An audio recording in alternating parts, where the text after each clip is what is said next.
kind of made me dance. Penny, this is all wrong. It's crazy. I would just go off and start dancing, this kind of psychedelic dance. Hey, man, you really grew. Yeah, and we gotta persuade William to groove with us. The two of us just kind of got swept away with that beat. First year, we were more serious shows about a family, you know, going into space, technology, and so forth. The movie's going back to that. Conclusion. Environment. Hostile.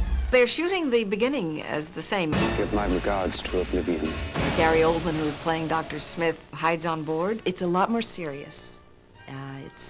It's darker. If they want to go campy, they would have had, you know, instead of him, they would have Richard Simmons playing Dr. Smith. Oh, the pain.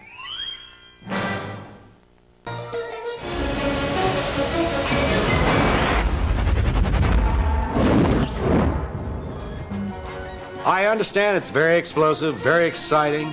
June Lockhart's in there, Mark Goddard's in there, Angela Cartwright, Marta Kristen. I am going to appear in the new Lost in Space movie, and I am just thrilled about it. I play a newspaper reporter who smells something going on. I play the general, and they give me a very severe buzz crew cut, because I'm military. I look very kooky. I look very bizarre. I play the administrator of the school where young Will goes. The writer, Akiva Goldsman, took the best of what I thought was in Lost in Space and put it into the script.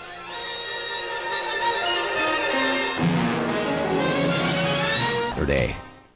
Star Trek I always thought of as a very kind of serious space adventure. But it was so totally different to what we were doing. They both happened to be in the arena of outer space. Our show had kind of taken this comedic turn with the introduction of Dr. Smith. There are certainly a handful of episodes of both where you're dealing with the alien of the week, and there's similarities in terms of the crisis and the conflict. But stylistically speaking, they're just completely different.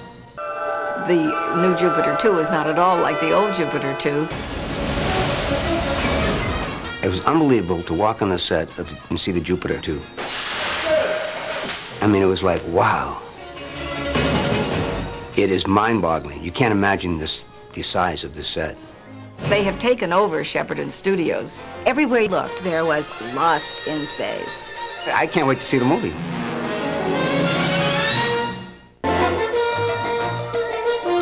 We had a wonderful man named Stu Moody for our explosions.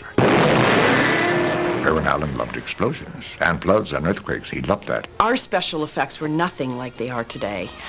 We did them right there on the set. Because if the explosion worked, even if you hadn't said the dialogue right, they printed it anyway. Marta and I were out in the hydroponic garden once and some big explosion happened, and we just went, The challenge was to not get killed in the explosion. Sometimes we would play the scene and the explosion would be so big that we would forget our lines. You know, you had to put a lot of faith in your special effects man. I trusted Stu Moody with my life. And when he rigged an effect which could not be shot twice because it cost a fortune and took days, I would always go to him and say, Moody, is this gonna hurt me? And he'd say, a lot. And I knew I was safe. I had a few really nice scenes with Guy in the course of the series. A couple of teary moments together, a couple of father-son moments with a beautiful John Williams theme. You know, da-na-na-na-na. It was really nice. And the Antimatter Man.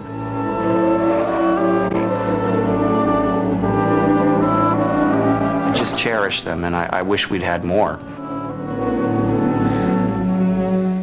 Big fan of Lost in Space, so we certainly knew what I was doing as Don West. His character, I believe Don West is going to be a much stronger character than I developed, more cockier, maybe just as angry, but I think he'll have more of a different kind of an appeal in the humor part of it. I think I had some softness to my character. He is going to develop a character that's going to have a lot more depth than I ever had as Don West. My agent got a mechanical, robotian kind of sound. William Shakespeare, 1564. And Irwin says, my dear boy, that's exactly what I do not want. This is a advanced civilization. I want a highly cultured approach. I said, okay. And I'm saying, warning, warning, it does not compute. And Irwin's saying, no, that's not right. Do it again. Try this. No, that's not right. Finally, he says after about 5 minutes, listen, he says, we're not getting it. Thank you for coming in. You're still the narrator on the show. Little did they dream that in less than 20 desperate hours... I start to walk out, and now just, God knows why. I say, Irwin, let me try one more thing for you. And now in my best mechanical Robotian voice, I say, danger, warning, it does not compute. And Irwin says, my God, what the hell took you so long? We're the Martin Lewis of space. Warning, warning, stay back. Bob, probably of everybody in the cast, had the toughest job physically of anybody. He was locked inside the robot, for good reason. They didn't want him to get out. No. The character just kind of evolved. I had a button inside built into the claw, and with every syllable of every word that I spoke, that light would blink. They gave me earphones. I had to sync with his lines. Robot's work is never done. We became a team, and that's the important thing. The actress who plays Penny Robinson, Lacey Chabert, she was on Party of Five and done several movies and stuff. I'll do one more for fun. Here we go. She didn't ask me for any advice. I don't think I would have given her any.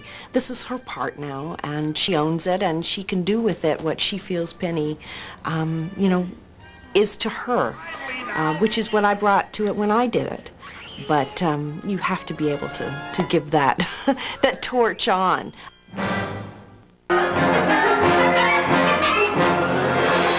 I was a Zorro fanatic when I was a little boy. So working with Guy was wonderful for me. Oh, what a sweet man. Guy Williams was a sweetie. He was well-educated, he was bright. Working with Guy Williams, I found him a very, very intelligent, very bright man. He had this kind of persona of being a strong, stoic person. Oh, Daddy, I was so frightened. It's all right. There's nothing to be frightened of. I remember Guy as having just this lovely gentility about him that you don't find very often in people. He was like Errol Flynn. He had that smile behind everything he said. He had that understanding. He had the compassion. He was a dedicated man. He was a good father. You know, he was every man.